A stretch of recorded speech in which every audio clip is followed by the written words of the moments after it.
আসসালামু আলাইকুম প্রিয় শিক্ষার্থীরা, কেমন আছো সবাই? বাংলা পিঠের ধারাবাহিক এই আয়োজনে সবাইকে স্বাগত জানাচ্ছি। তোমাদের সঙ্গে আছি আমি জাহানারা রেখা, প্রভাষক, বাংলা বিভাগ, কাঁচকুড়া বিশ্ববিদ্যালয় কলেজ। প্রিয় শিক্ষার্থীরা, বাংলা পিঠের এই ধারাবাহিক আয়োজন নিয়ে আমি প্রতিদিন তোমাদের সামনে হাজির হব ব্যাকরণ এবং বাংলা প্রথম পত্রের গদ্য পদ্যের বিষয়গুলো নিয়ে। তোমরা যারা আমাদের এই চ্যানেলটিকে সাবস্ক্রাইব করেছো তাদেরকে অসংখ্য ধন্যবাদ, এবং যারা সাবস্ক্রাইব করোনি তাদেরকে সাবস্ক্রাইব করার জন্য অনুরোধ করছি। প্রিয় শিক্ষার্থীরা, আজকে যে বিষয়টি নিয়ে কথা বলবো সেটি বাংলা ব্যাকরণের অত্যন্ত চমৎকার এবং বুঝতে পারলে খুব মজার একটি টপিক, সেটি হলো সমাস। আমরা ক্লাস প্রাইমারি সেকশন থেকে না হলেও হাই স্কুল থেকে কলেজ, বিশ্ববিদ্যালয়, এমনকি বিসিএস পর্যন্ত বাংলা ব্যাকরণের যে টপিকসটা গুরুত্বপূর্ণ এবং আমাদের পড়তেই হবে, জানতে হলে পড়তেই হবে। মূলত বাংলা বিষয়টাই এরকম যে কখনোই এটা বাদ দেওয়ার নয়।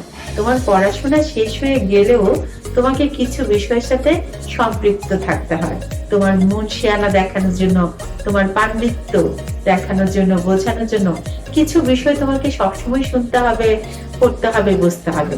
তবেই দেখবে যে আজকে তুমি শিখছো, পরবর্তীতে তুমি তোমার পরবর্তী প্রজন্মের কাছে বিষয়টাকে খুব ভালো করে তুলে ধরতে পারবে।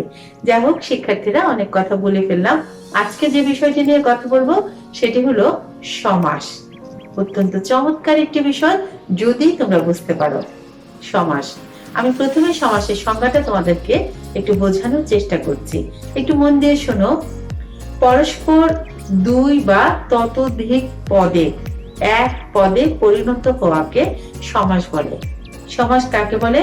দুই বা ততোধিক পদ মিলিত হয়ে যখন সেটা এক পদে পরিণত হয় তখন তাকে সমাস বলে।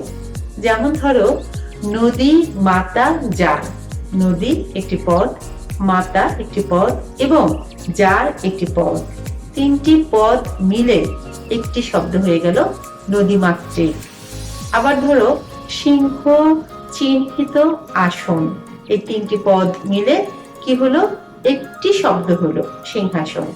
তাহলে দুই বা ততোধিক পদের এক পদে পরিণত হওয়াকে সমাস বলে। আশা করি সমাসের সংজ্ঞাটা তোমরা খুব পরিষ্কার ভাবে বুঝতে পেরেছ। এরপরে আসো যে বিষয়টা বলবো, এই যে দুই বা ততোধিক পদ একসাথে থেকে এক পদে পরিণত হয়েছে, এই প্রত্যেকটি পদকে বলা হয় সমসমান পদ। এই প্রত্যেকটি পদ পাশাপাশি অবস্থানকারী এই প্রত্যেকটি পদকে বলা হয় সমসমান পদ। এবং এই তিনটি পদ মিলে, নদী, মাতা, যার, এই তিনটি পদ মিলে যে একটি পদ সৃষ্টি হয়েছে সেটিকে বলা হয় সমস্ত পদ। এই সবগুলো পদ মিলে যে এক পদের সৃষ্টি হয়েছে সেটিকে বলা হয় সমস্ত পদ। সমস্ত পদকে আমরা কিভাবে ভাঙি? ব্যাস বাক্যের মাধ্যমে ভাঙি। আর এই সমসমান পদে প্রথম পদকে, পূর্ববর্তী পদকে বলা হয়, বা আগের পদকে বলা হয় পূর্বপদ এবং পরের পদকে বলা হয় পরপদ। আগের পদকে বলা হয় পূর্বপদ এবং পরের পদকে বলা হয় পরপদ। তোমরা একটু খেয়াল করলেই বুঝতে পারবে। এবং যখন তোমরা সমাসের সংজ্ঞাগুলো পড়বে, শিখবে এবং যখন সমাস নির্ণয় করবে ব্যাস বাক্য সহ, তখন বারবারই তোমাদেরকে এই কথাটা আসবে, পূর্বপদ এবং পরপদ। যাই হোক, সমাস 6 প্রকার। সমাস কয় প্রকার? সমাস 6 প্রকার। দ্বন্দ্ব সমাস, বহুব্রীহি সমাস, তৎপুরুষ সমাস, কর্মধারয় সমাস, দ্বিগু সমাস এবং অব্যয়ীভাব সমাস।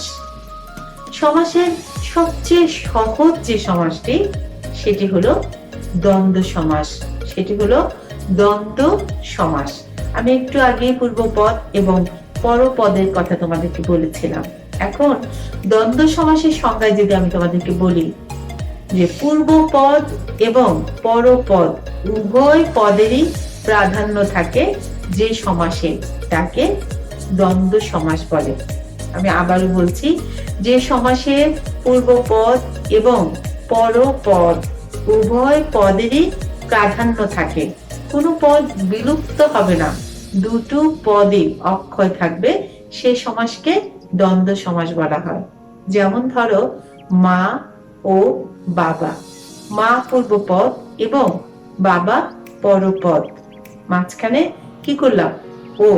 ব্যাস বাক্য বলো কিংবা দ্বন্দ্ব সমাস, আমি যেটা খুব সহজ করে বলি, দ্বন্দ্ব সমাস চিনিবার উপায় ও এবং আর। দ্বন্দ্ব সমাসকে তোমার ভাঙতে হলে ও এবং আর, এই তিনটি শব্দ দিয়ে তোমাকে দ্বন্দ্ব সমাস ভাঙতে হবে, এবং ও হলো দ্বন্দ্ব সমাস চিনিবার উপায়।